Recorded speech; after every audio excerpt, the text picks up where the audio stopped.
Ever get that, like, just awful feeling when someone you care about, like, really care about, just vanishes? Poof. Gone. Now imagine that, but, like, times 1,000. And then drag it out for, I don't know, 20 years with zero answers. That's what the family's dealing with. Their son, Trevor, vanished in Dublin back in 2000. And that's what we're diving into today. The case, I mean. Trying to figure out what in the world happened to him. Our main source this time, a podcast episode. True crime, obviously. And it's a tough one, not gonna lie. Okay, so it all starts on this wild December night in Dublin. Stormy. Like the kind that makes you glad to be inside, you know. Yeah. It was the night of the Bank of Ireland Asset Management Christmas party. So, festive, decorations, people letting loose, all that. Should be a happy time. But for Trevor, this night, it was the start of a nightmare.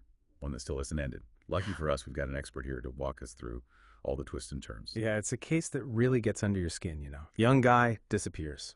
No trace. It's just unsettling. Totally. So to set the scene, it's December 7th, 2000, Dublin, Ireland. Big storm raging outside. Taxi drivers are all on strike. And inside a nice warm pub, you've got Trevor and his coworkers having their office Christmas party. Now, Trevor, he was 22, a computer programmer, by all accounts a good guy, responsible. Nobody would have guessed that this night would go so wrong. But here's the thing. As the party starts winding down, people head home, the usual. Trevor decides to go back to the office. Might seem a little weird, but think about it. No Uber back then. Taxes. On strike. Plus that storm. Getting home wouldn't have been easy. Yeah, that's a good point. The context back then, it was totally different. The office might have been the best option, really. Exactly. And according to what we know, the last person to see Trevor at the office was a coworker, Carl, from IT. This was around 3:30 in the morning. Trevor was soaked, probably from the walk. But he seemed fine, good spirits. Yeah. They even had a cup of tea together before Trevor left, around 4 a.m. Now, this is where it gets really interesting. Okay, so 4:05 a.m., just a few minutes after leaving the office, Trevor leaves a voicemail. For a friend, Glenn. The message itself, totally normal. Just a casual chat about meeting up later that day. Yeah. But here's the thing, that voicemail. It's the last anyone ever heard from Trevor. At first, the family, they weren't too worried. I mean, we all had those nights that run a little late, right? But then Monday rolls around. Trevor doesn't show up for work. And that's when the alarm bells start going off. His parents, Anne and Michael Diaz, they knew right away something was seriously wrong. Yeah, that initial stage of a missing person case, those first 24, 48 hours, they're absolutely critical. The family's in shock, scared, and investigators, they're working against the clock, trying to find any lead they can. Totally. So Anne and Michael, they didn't waste a second. They went straight to Trevor's apartment, hoping to find him there safe. But the apartment was empty. Calls to his friends, nothing. It was like Trevor had just vanished. And with every hour that passed, the fear just grew worse. They contacted the Gardaí, that's the Irish police, and that's when a full-blown investigation got started. Now, they had a similar case in Dublin just a month earlier. Young guy disappeared near a canal. So naturally, the Gardaí, they focused on the waterways first. It makes sense. They started with the River Liffey, the Grand Canal, that whole area, but they found nothing. No sign of Trevor at all. One theory that came up early on was, maybe Trevor got blown into the water by the wind. Maybe he was crossing a bridge with his umbrella open. Yeah, but that theory, honestly, it doesn't really hold water, pun intended. The storm was bad, yeah, but not the kind with crazy gusts that could knock someone over. Plus, those bridges had high barriers. True. And there were people who saw Trevor walking that night. None of them said he was having trouble with the wind or anything like that. Plus, there's another thing that makes the drowning theory unlikely. Get this. For days after Trevor disappeared, his cell phone was still ringing when his parents called. This was back in 2000, remember? Cell phones weren't exactly waterproof back then. Right.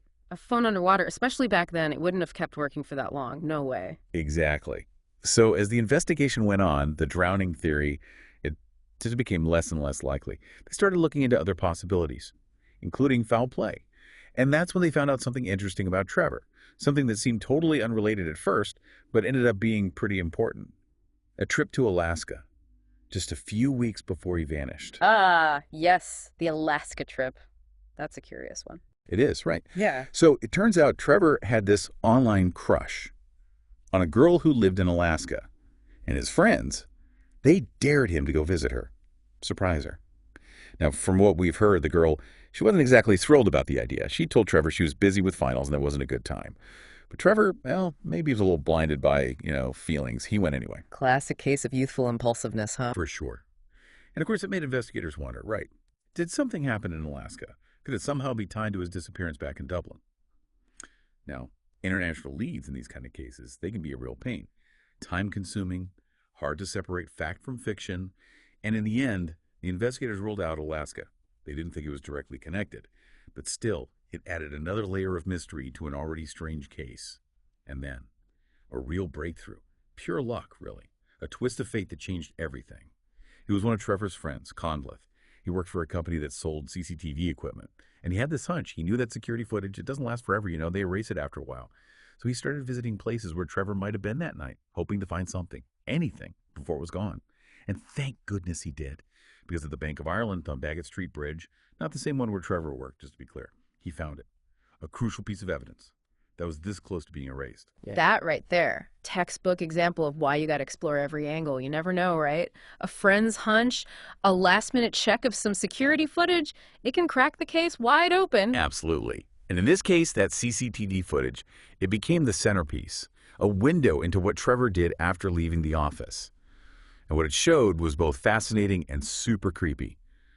Okay, imagine this. You're the investigator, right? Weeks you've been on this case. Dead end after dead end. And then bam, grainy footage, showing what might be Trevor's last moments. It's like finding a needle in a haystack, right? So the footage from the Bank of Ireland on Baggot Street Bridge, not the same one Trevor worked at, just to be clear. It was captured on a few different cameras, and it gives us a peek into what happened that night. Frustratingly incomplete, though. It's grainy. Typical for back then, 2000. But you can see Trevor walking down the street sometime after 4 a.m. Looks like he's alone. And then things get weird. This guy shows up, dark clothes. Look like he's been waiting outside the bank in the pouring rain, just standing there. The thing is, the way he's acting, it's what gets me. It doesn't look like he's in a rush or anything, just hanging out. Until Trevor shows up. Then it's like game on. Exactly. As Trevor walks by, the guy in the dark clothes, he turns his head, watches him, Yeah. and then he starts following Trevor. Red flags all over the place, right? Why is this guy at a bank, middle of the night, in a downpour, and why follow Trevor? Exactly. Good questions. So the next camera angle, it shows Trevor and this guy. They're walking up to a gate. And here's where it gets even weirder. The guy, he unlocks the gate for Trevor. Trevor goes through and then poof, gone. And get this, we never see the guy leave the area. Not in any of the footage. He just disappears. It's like something out of a movie, right? Who is this guy? What's the connection to Trevor? And the gate. Why unlock it? Did Trevor know him? Was this planned? Those are the million-dollar questions, right? The ones that have been bugging investigators for years. They released the footage, hoping someone would recognize the guy, but nothing. But even though the CCTV footage made things more confusing, it gave the investigators something to focus on. They had an image, even a blurry one, of someone who might have been the last person to see Trevor. And don't forget, this was way before facial recognition, the fancy stuff they have now. Back then, it was old-school detective work, databases, interviews, hoping for a lucky break. Tough stuff. And months turned into years. The trail went cold. By 2001, they were looking at 4 main theories. Accidental drowning, even though there wasn't much evidence for it. Assault. Suicide. And maybe Trevor just took off, disappeared on purpose. The suicide and disappearing on purpose, they ruled those out pretty quick. Trevor, he had no history of depression or anything like that, and he didn't seem like he was planning to go anywhere. Left his passport, all his stuff, at his apartment. So that leaves accidental drowning, or maybe something bad happened to him. At first, the drowning thing it seemed possible. I mean, there wasn't anything to say it didn't happen. But time went on, no Trevor in any of the waterways. So that theory started to fall apart. It's funny, right? Sometimes not having evidence, that can be evidence in itself. No body, no signs of a drowning. It starts to make you think maybe something worse happened. Maybe someone hurt him. Makes you think, for sure. And then in 2017, the case takes a wild turn. That CCTV footage we talked about, they send it to the UK for some high-tech enhancement, stuff they didn't have back in 2000. Technomical, it's changed the game for these cold cases. A better look at the footage, you can see details you never saw before, clues you missed the first time around. Yep, and that's what happened here.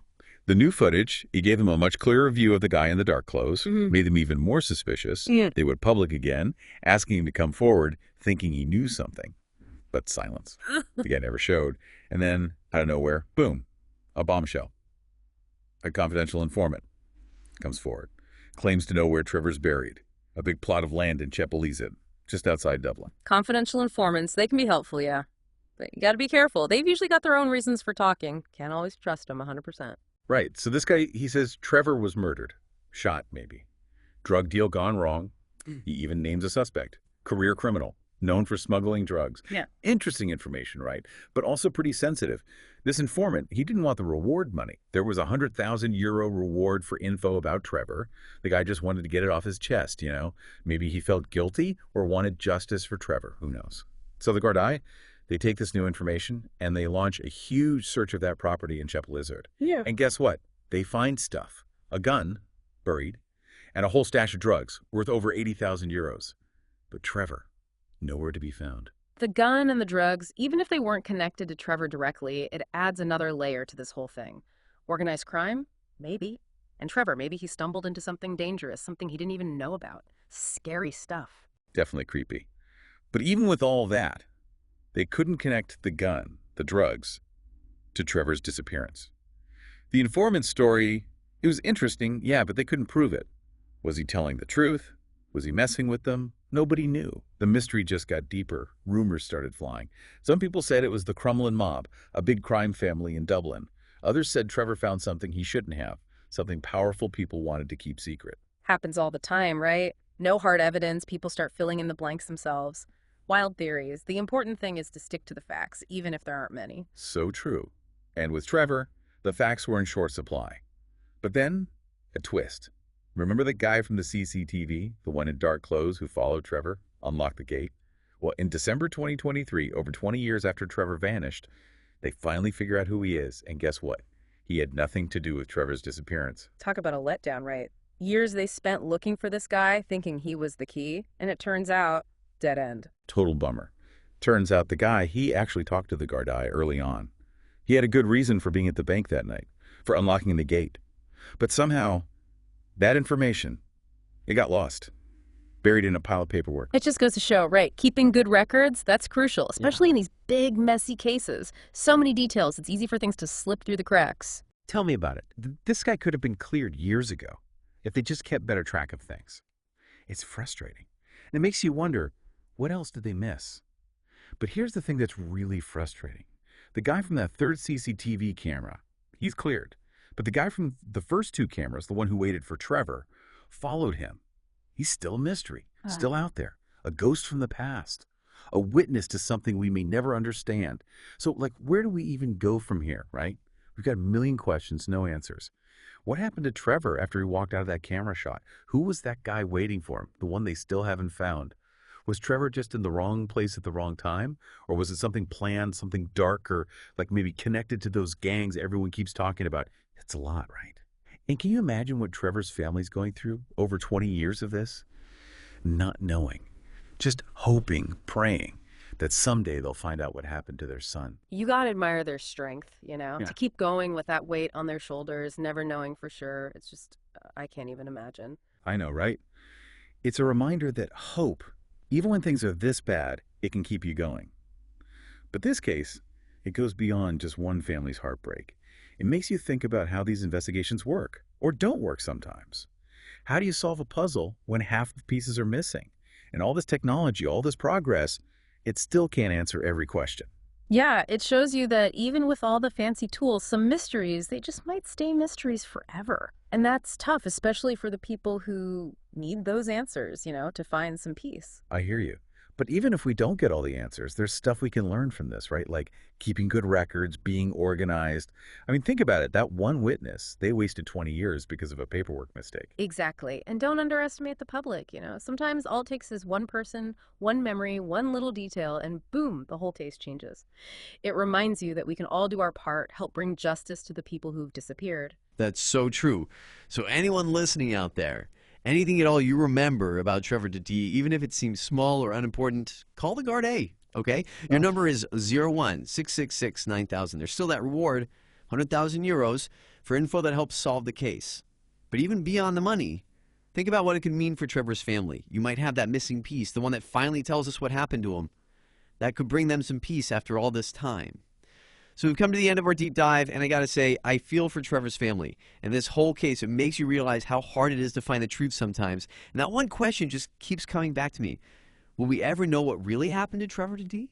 Maybe someday, right? New evidence, a witness, who knows? Or maybe some new tech gadget will come along and shine a light on all the secrets.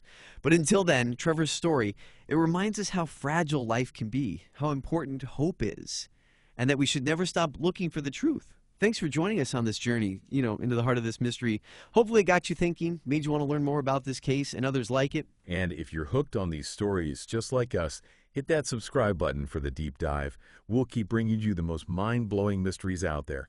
Until next time, stay curious, keep asking questions, and never stop searching for answers.